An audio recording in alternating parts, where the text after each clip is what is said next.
Hi guys, I'm Chad Hoku, and this is Sammy Hoku. And we're HokuProps. And today on episode 1 of How to Airbrush with HokuProps, we are covering the topic of how airbrushers work. Super exciting to have you guys here today and to cover the topic of how airbrushes work. Sammy, Yeah. what is the problem with airbrushes that you've seen over the years? They're intimidating. They're scary. They're scary. They're expensive. They're expensive. Everybody's afraid of them for some reason, and I want to break that fear. I want to teach you guys why airbrushes are one of the coolest things in the world, especially if you like to make things. Whether that is Art. Well, art, yeah, for sure. But if that's things like miniatures or like gunpla or props or costumes, even fabric, you can airbrush fabric. You can. What else can you airbrush, Sammy? Makeup. Makeup, Cars. silicone prosthetic. You can do Silicone. murals, all sorts of really amazing things. So They're very versatile. all of it starts here though, and that is, how does it work? How does air get into an airbrush? How does paint flow out of it? What are the different kind of airbrushes? That is what we're gonna cover starting today. And so on today's episode, we're going to show you How to assemble and disassemble a bunch of different airbrushes. Yeah, Because we're you gonna- have quite the collection. airbrush graveyard, as we call it. That's all of the random pieces that I go to and cobble together a new airbrush when my current one breaks and dies. So suffice to say, we're gonna take some apart, we're gonna reassemble some. We're also going to just show you the different models that I suggest for you guys, including things like Badger and Iwata brand airbrushes, both of which are good. And then the final thing we're gonna do is challenge Sammy to do Who's what? never taken apart an airbrush before in her life. So Sammy's gonna have a 5-minute race against the clock to take one apart and to put it back together. Yes. You think you're gonna do okay? No. Well, I hope you guys enjoy and check it out. Yes. Stay tuned. Yes. Incoming right. 3, 2, 1, now! Today what I'm going to do is give you guys just an initial primer into airbrushing. This is for our new series, Airbrushing with HokuProps. And really what I'm going to just do is show you guys simply how to disassemble your airbrush and then reassemble it. It's so intimidating a lot of times, it stops them from getting started. We've got the Badger Patriot 105. This is an American-built airbrush. And then we've got the Iwata Eclipse.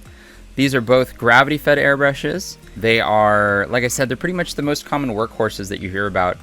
Simple breakdown of how a dual-action gravity-fed airbrush works. So let's begin.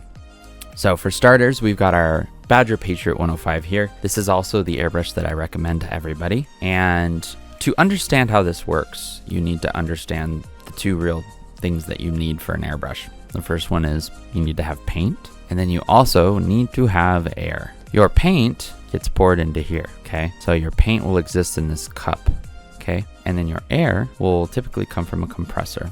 Get your little feet, got your little wheel, and then attached to your compressor, there's typically an air regulator, and that just controls the amount of pressure. Airbrushes need very little pressure, so you can use a really small compressor and it'll be just fine. This guy right here will supply air through a hose into the bottom of your airbrush right here. It'll screw on. Inside this region, there is a little air valve that will stop air from flowing unless you push the trigger down. Now, this is where the dual action really gets its name from, is really the trigger right here. The trigger can do two different actions. It can push downwards, which allows more or less air to flow up through the airbrush and reach the mixing nozzle. And then also, in addition, this trigger can also move backwards. Now, its amount of actual throw or travel is only about that far, but during this process, the more you pull it backwards, the further this needle here will move backwards, and that will allow the paint existing right here to now escape. So now in this region right here, let's change colors actually. In this region right here of your mixing nozzle, as you push this trigger down, allowing more air to pass through, and you pull it backwards, allowing more paint to flow through to the mixing nozzle, you will get a spray. And that is how an airbrush works. At least that's how a dual action gravity fed works. The other type of airbrush is a Siphon Fed, and the only major difference is it doesn't have a cup. Instead, what it does is it has a little attachment portion near the bottom where you will typically attach your actual paint bottle or your little paint cup. Now, what's nice about this is this can accommodate anywhere from a 2-ounce bottle to upwards of 32 or even a 64-ounce bottle. So imagine you're painting like Lionheart, for example. This is the kind of airbrush that's going to be able to supply a large amount of painting one fell swoop without having to constantly add to that cup. The final type of airbrush is a single action airbrush. And basically what that means is there is no pulling back function or action on that trigger. All that it does is push down to allow air through. And then up near the front of your airbrush, there will be a little knob that controls the amount of paint flow that's reaching this tip. So you would really only have to set set that to control the amount of paint flow you want, and then push the trigger downwards to turn it on and off. You just have less going on, but the sacrifice is you have less fine control because you can't go from a really fine amount of paint going through to a large amount. I personally recommend everybody get a dual action airbrush simply because it offers the most amount of control as well as you're not being limited. Another funny thing is you can kind of have the exact same results as a single action airbrush by simply loosening your needle and sliding it back, and then that you can just actually manually set the amount of paint flow, but I'll show you that more in a... Alright guys, so let's go ahead and take this airbrush apart. The first thing I like to do is remove this back section. This is your needle's guard. It protects the needle from getting bent in case you dropped it. Try not to drop it.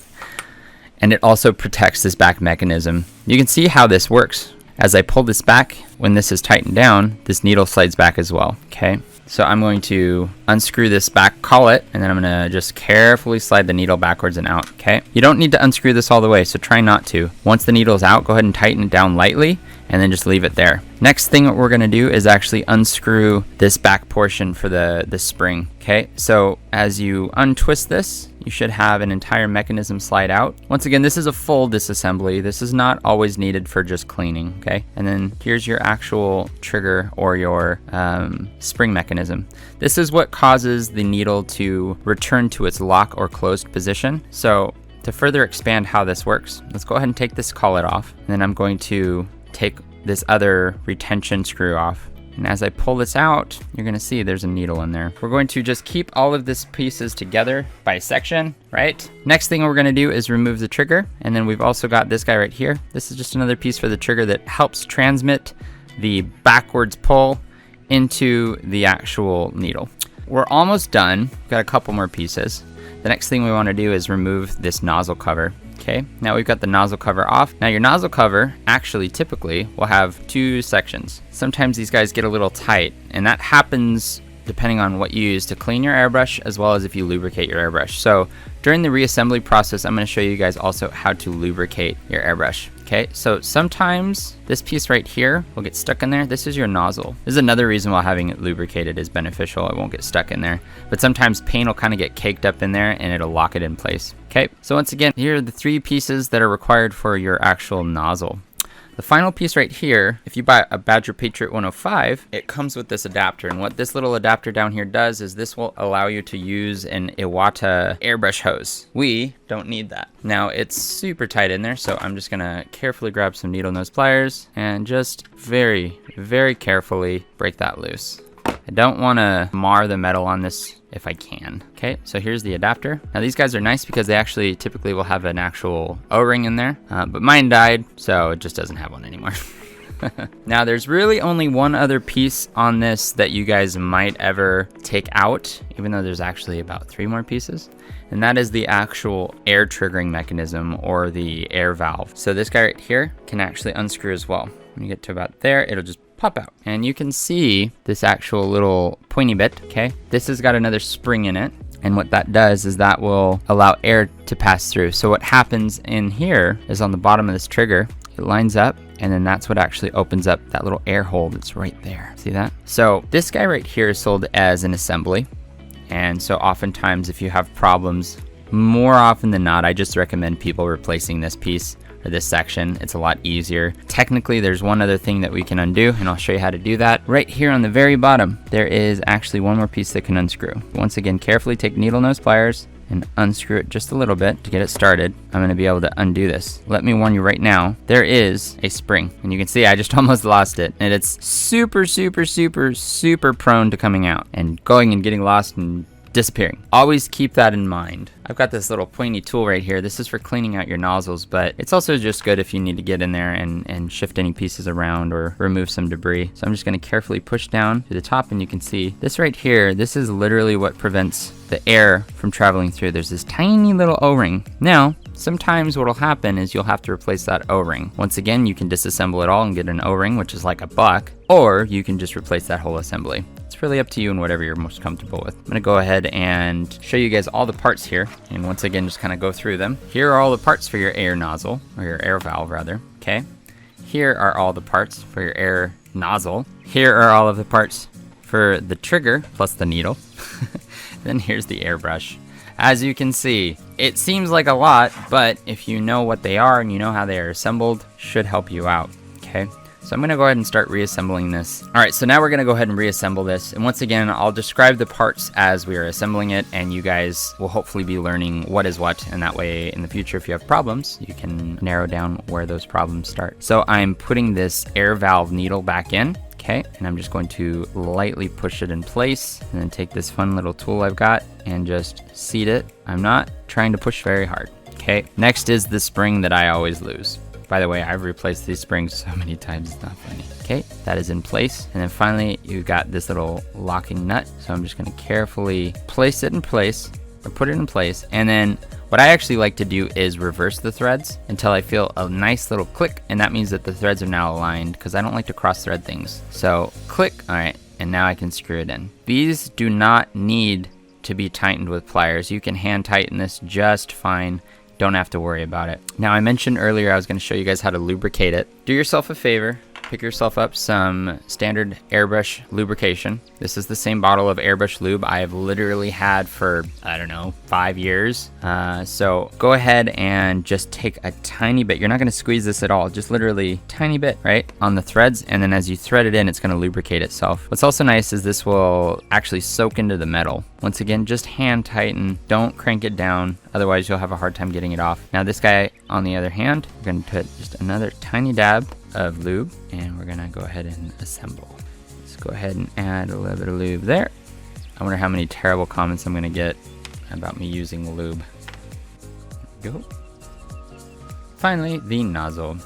Take another little dab of silicone lube. And we're going to just, once again, reverse the thread till you feel a little click, and then thread it on. Cool, so we got the nozzle assembly attached. We've got the air valve assembly attached. All that's left is to reattach the needle assembly. Now, for this, let's go ahead and reattach this guy with the spring. Now the spring, there's a spring in here, I mentioned earlier. See, it just came out. But that most often will not come out. So you can just kind of leave it in there. So once again, wherever there's little threads, I'm just gonna put a little tiny dab of lube and progress from there. Here we've got this guy. And this guy right here, if you look, the shape of this has a flat portion. Let's see if we can get closer. There we go. You see that flat portion right there? It matches up with the flat portion on the top of there. So this just feeds in there, and then as you twist, you'll eventually hit that little flat spot, and then you can pull it through. Now, since this has a spring in here, it's not gonna wanna stay necessarily. So just be mindful of that. Next thing we're gonna do, luckily we put lube on there earlier, so we're gonna just feed this in. Once again, back those threads off till you feel that click right there. You might hear it, right? And then go ahead and thread it back in. Alrighty, so next step is the actual trigger that goes in, and then you've got this back kind of like, I don't even know what this piece is called, okay? Now, this can go in one of two ways. This is the wrong way. Do you see how it's rounded? You want this rounded bit to always push against the actual needle mechanism, so it'll actually smoothly rotate and push on it, okay? So it goes in like this, dips in. It's like a scoop. Imagine you're scooping ice cream. Oh, now I want ice cream. Okay, so that's now in there. Next thing I can do, oh, I forgot a piece on this. We gotta put this guy on. Once again, you don't have to put that in all the way though. Okay, now I'm gonna just screw this back in. Oh, I forgot lube. Okay, I like to screw it all the way in, right? And then back it off a bit. One other thing to notice about this, the more you screw it in, the more it will lock the needle from sliding back further. And I'll show you what I mean in a second.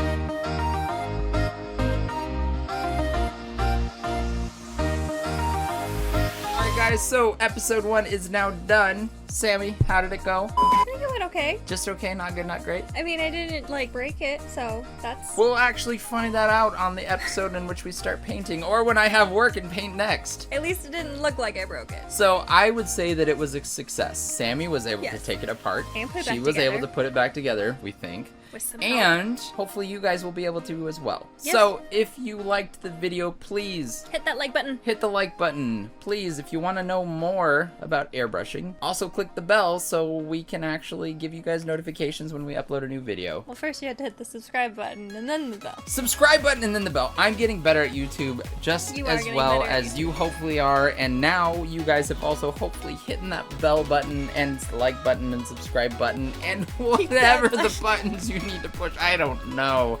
But if you liked the video, please also give us a comment below. If you didn't like the video, please don't give us a comment below. We have sensitive feelings. Because I don't want to know. Actually, no, I do want to know. Please tell me both ways, because Yeah. I'm open to your criticism as well. Yes. And then finally, please also tell us, what you want to see in the future. If you feel like this covered the topic, great. If it didn't, great as well. Let's cover it again. So look forward to episode 2 that's going to be coming out next Tuesday. Next Tuesday. And that's going to cover what? How to clean your airbrush. How to clean your airbrush.